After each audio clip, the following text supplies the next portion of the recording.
বাংলার মানুষ কি সারা জীবন শুধু লড়াই করে যাবে? তারা কি তার সুফল পাবে না?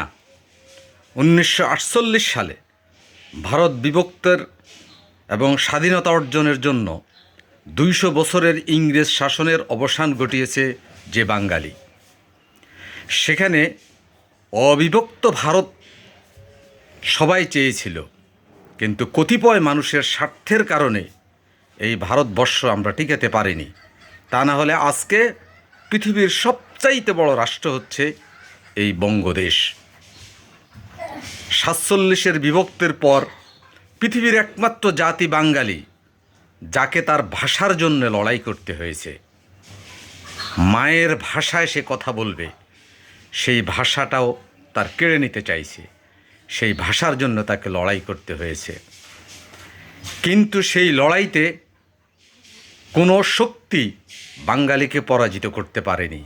বাঙালি বিজয় লাভ করেছে।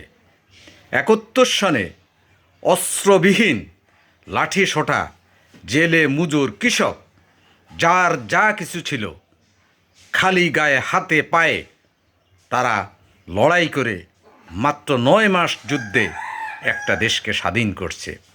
পৃথিবীর ইতিহাসে যেমন ভাষার জন্য লড়াই করার কোনো ইতিহাস নেই, পৃথিবীর ইতিহাসে এমন কোনো রাষ্ট্র নেই যেই রাষ্ট্র মাত্র 9 মাস যুদ্ধ করে স্বাধীন হয়েছে। অথচ আজকে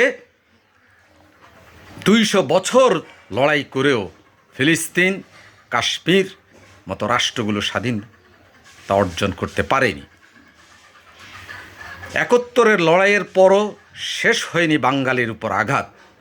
সেই লড়াই চলতে চলতে 2024 সালে মাত্র নবম শ্রেণী, দশম শ্রেণী, একাদশ, দ্বাদশ, অনার্স, ফার্স্ট ইয়ারের ছোট্ট ছোট্ট ছেলেদের আক্রমণের কাছে সমস্ত শক্তি পরাজিত হতে বাধ্য হয়েছে এবং বাঙালি মনে হচ্ছে আরেকবার স্বাধীনতা অর্জন করেছে।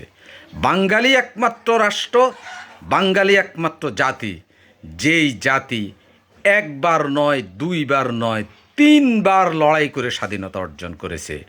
সুতরাং আজকেও আমি মনে করি যত ধরনের ষড়যন্ত্র আছে, যত ধরনের অবিচার আছে, যত ধরনের ব্যুরোক্রেসি আছে, যত ধরনের অপকর্ম আছে, সকল অপকর্মের বিরুদ্ধে 18 কোটি মানুষেরই বিজয় হবে ইনশাআল্লাহ।